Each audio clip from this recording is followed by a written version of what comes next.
नमस्ते दोस्तों। आज सुनिए जानी मानी गांधीवादी लेखिका डॉक्टर सुजाता की लिखी हुई कहानी मेरी प्यारी सखी। सुजाता जी अंतर्राष्ट्रीय हिंदी सम्मेलन द्वारा प्रकाशित पत्रिका आधारशिला, एसटी मीडिया समूह द्वारा प्रकाशित कादम्बिनी, प्रकाशन विभाग द्वारा प्रकाशित आजकल समेत कई प्रतिष्ठित पत्रिकाओं में नियमित रूप से लिखती हैं। इनकी सैकड़ों कहानियाँ आकाशवाणी से भी प्रसारित हो चुकी हैं। तो सुनिए कहानी मेरी आवाज़ में।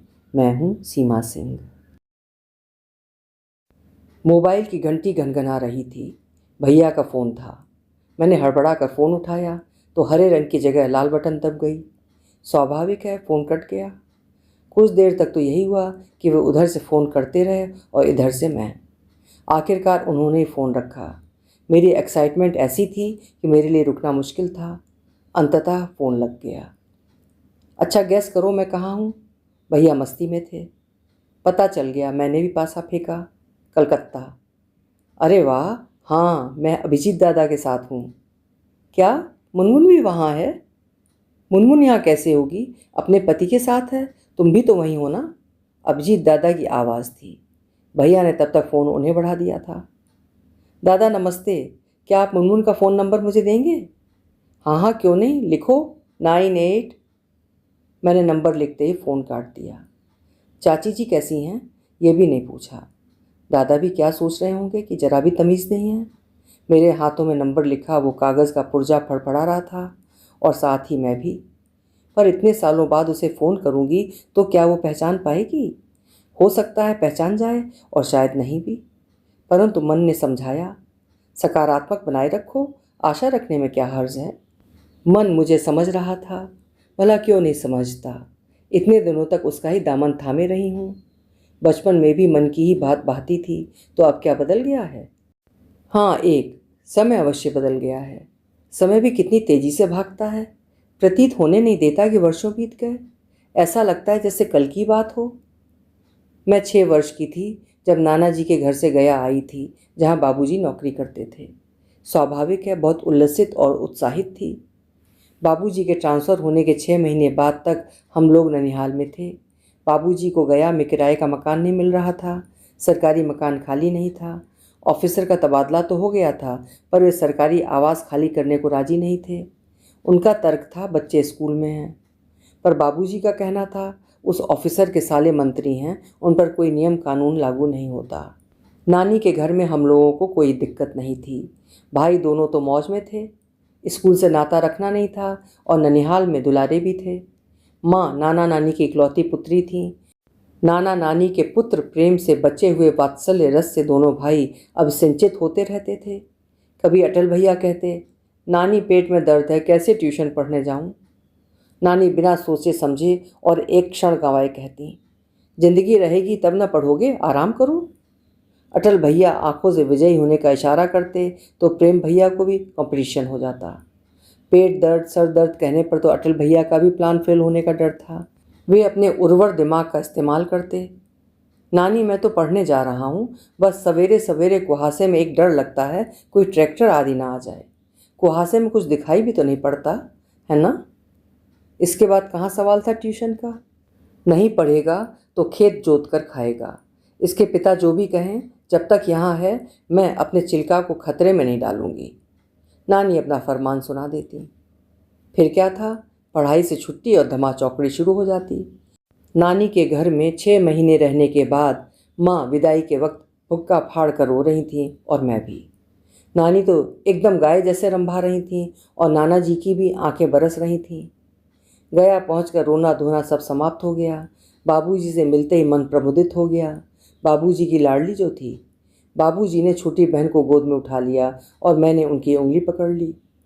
अनुग्रहपुरी कॉलोनी में किराए का मकान था। प्रथम मंजिल पर 4 बेडरूम, 2 बरामदे, रसोई, भंडार, पूजा घर। कुल मिलाकर घर बड़ा नहीं पर ठीक ठाक था। गया पहुंचने में रात हो गई थी। खाते पीते आधी रात बीत गई, पर मारे एक्साइटमेंट की नींद आ ही नहीं रही थी। कब आंखें लगी पता नहीं चला। सुबह सुबह कानों में सा रे गा मा पा धा की मधुर ध्वनि सुनाई पड़ने से नींद टूटी तो भागी बरामदे की ओर। बरामदे के ठीक सामने वाले घर में मेरी ही उम्र की एक लड़की हारमोनियम बजा रही थी। उसने सफ़ेद ड्रेस पहन रखा था। उसका गोरा गोल चेहरा किसी गुड़िया की तरह लग रहा था। मैंने नानी के गांव में कीर्तनियों गवैयों को कई बार संकीर्तन के आयोजन में हारमोनियम बजाते देखा था, पर इतनी छोटी लड़की मेरी कल्पना से परे था। मेरे मुख आश्चर्य से खुले रह गए। वो साधिका की तरह रियाज करती रही। जब उसने पा कहते हुए हारमोनियम बंद की, तब उसकी दृष्टि मुझ पर पड़ी। उसकी दंत पंक्तियां चमक उठीं और मेरी आंखें भी। उसका घर मेरे घर के पश्चिम में था। एक मंजिला इमारत, साधारण सा घर था, पर खुला खुला। उसके घर के साथ बड़ी सी जमीन थी, जिसमें मालती, पीले और गुलाबी कनेल, जूही, गुड़हल, सफ़ेद सदाबहार, सुगंधित हरसिंगार सभी कुछ थे। पर सबसे अधिक आकर्षक था गुलाबों का बाग, सफ़ेद गुलाबी और लाल गुलाबों का झुरमुट। तभी माँ मुझे पुकारती हुई पास चली आई। एकटक क्या निहार रही है? तभी उनकी दृष्टि फूलों पर पड़ी। उनका मुखमंडल खिल उठा। ओह, गुलाब के इतने सारे पेड़! चलो, भगवान जी के लिए फूलों का इंतज़ाम हो गया। यहाँ का घर भी ऐसा है कि 1 इंच ज़मीन ही नहीं, भगवान ने अपना बंदोबस्त कर दिया। एक गमला में तुलसी जी लगा लेंगे। माँ फूलों की तरफ से निश्चिंत हो गई। उनका फूल लेंगी तो वे लोग गुस्सा नहीं होंगे? माँ ने जो कुछ कहा वो आज तक की उनकी दी गई शिक्षाओं के एकदम विपरीत थे। क्यों गुस्सा होंगे? मैं अपने बालों में लगाने के लिए तो लूँगी नहीं। उनका भी भाग्य, भगवान के सिर पर उनके फूल चढ़ेंगे। तुमने देखा नहीं है नानी के बगीचे से भगवान के नाम पर कितने लोग फूल ले जाते हैं? मैं चुप हो गई। बात तो सही थी, नानी के घर में ऐसा ही था। माँ सत्य बोल रही थी। माँ बहुत कर्मठ थी और उसी धर्म निर्वाह करने में परस्पर एक दूसरे के आने जाने में अपना समय नष्ट नहीं करती थी।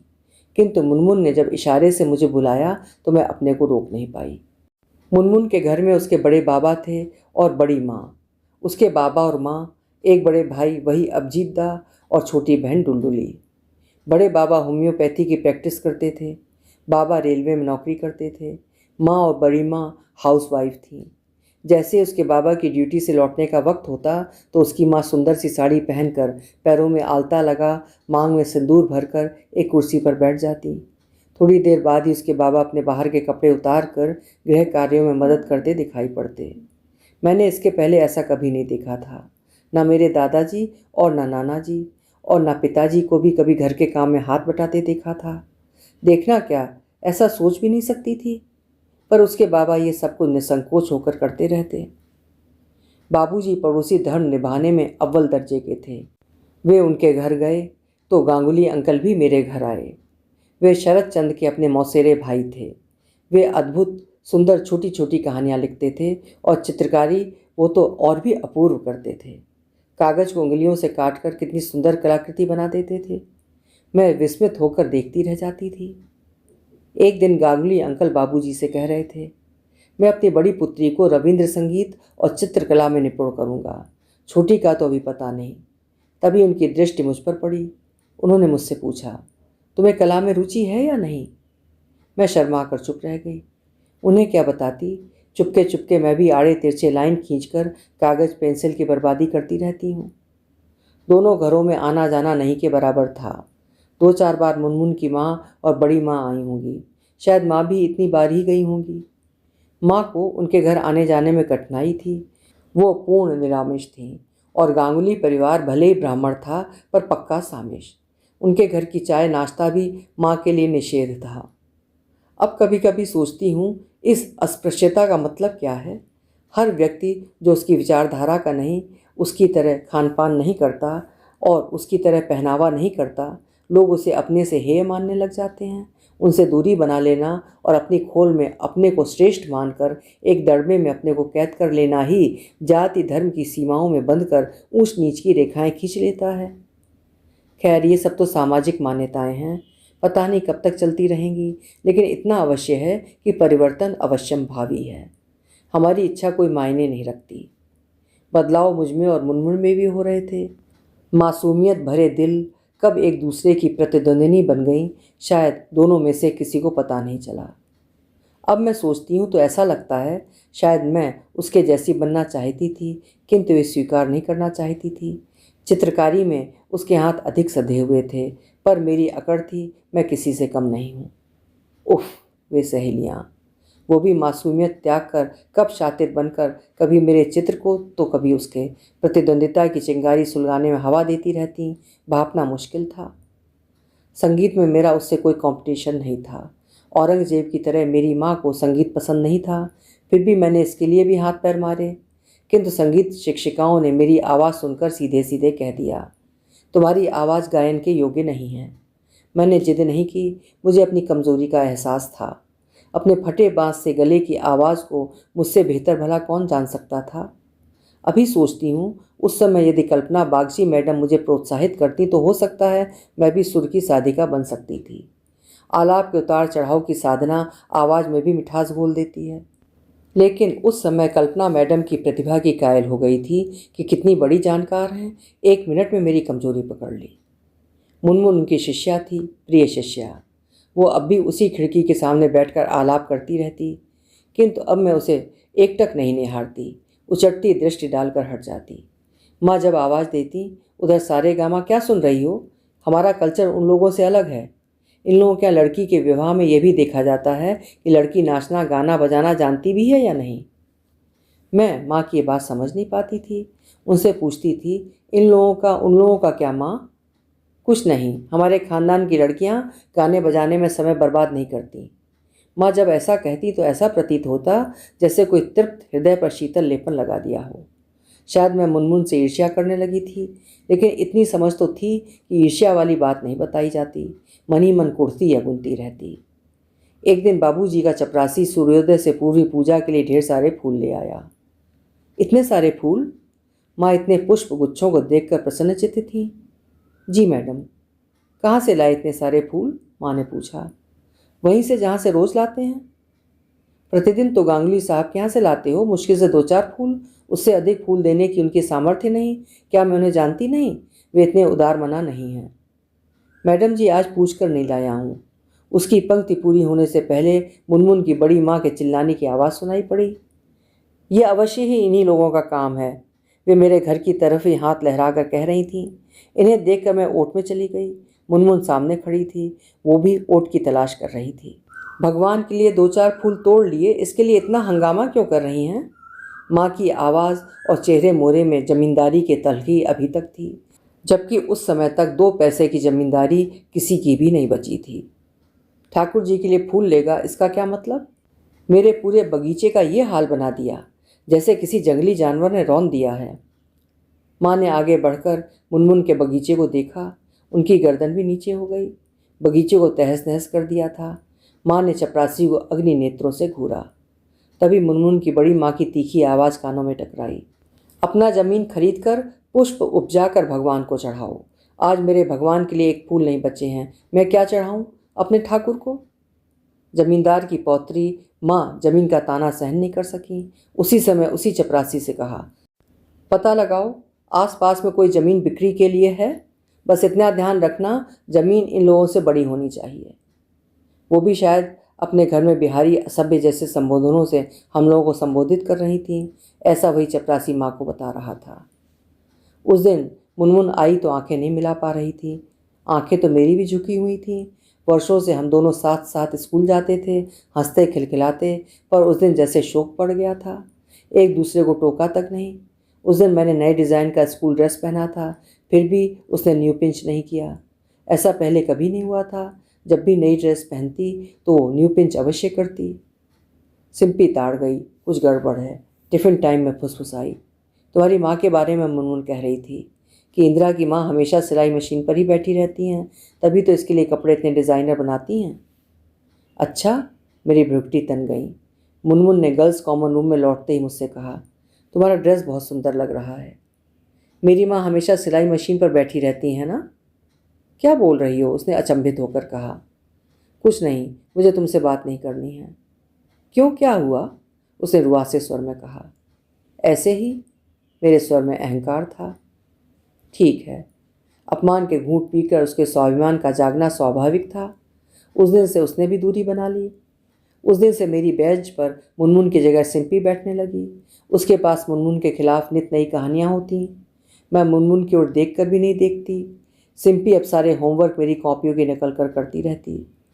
अब सोचती हूँ मुनमुन ने क्या गलत कहा था।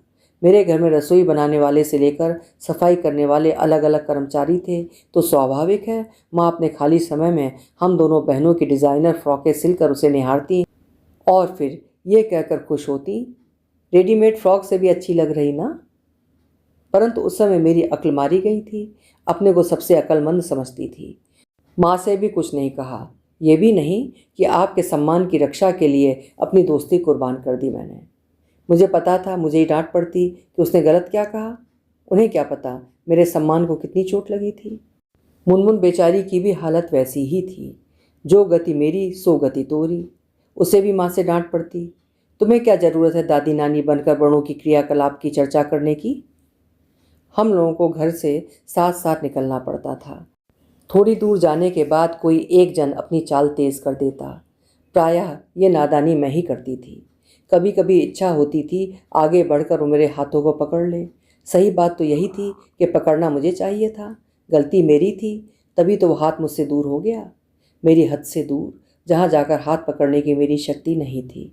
इतनी छोटी सी उम्र में मात्र 17 साल में वो बालिका वधू बनकर चली गई।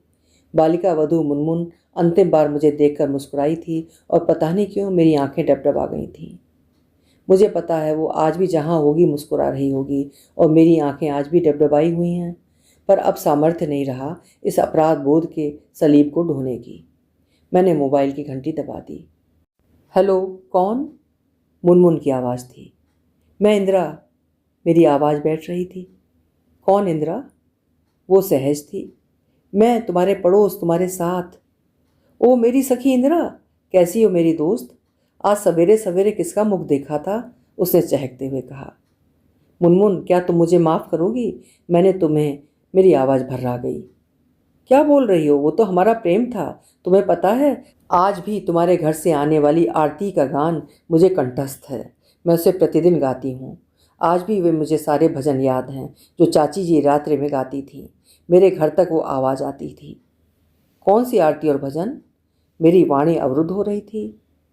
आरती करो व्रज नारी, मुनमुन फ़ोन पर गा रही थी, वही धुन जिसमें हम लोग गाते थे।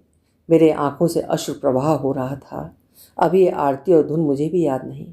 वो बचपन की आरती कब के विस्मृति के गर्त में चला गया था, जैसे मुनमुन आज भी कलेजे से लगाए बैठी है। उसके मीठे स्वर कानों में मिश्री घोल रही थी। वही मिश्री आंखों से आंसू बनकर कपोलों को भिगो रहे थे। अभी आप सुन रहे थे बचपन की दोस्ती की खुशबू से रची बसी एक छोटी सी कहानी, मेरी प्यारी सखी, जिसे लिखा है डॉक्टर सुजाता ने। आशा है कहानी आपको ज़रूर पसंद आई होगी। पसंद आई हो तो कहानी को लाइक करिएगा और आपको याद दिला दूं कि चैनल भी सब्सक्राइब कर लीजिएगा। फिर मिलते हैं। नमस्कार।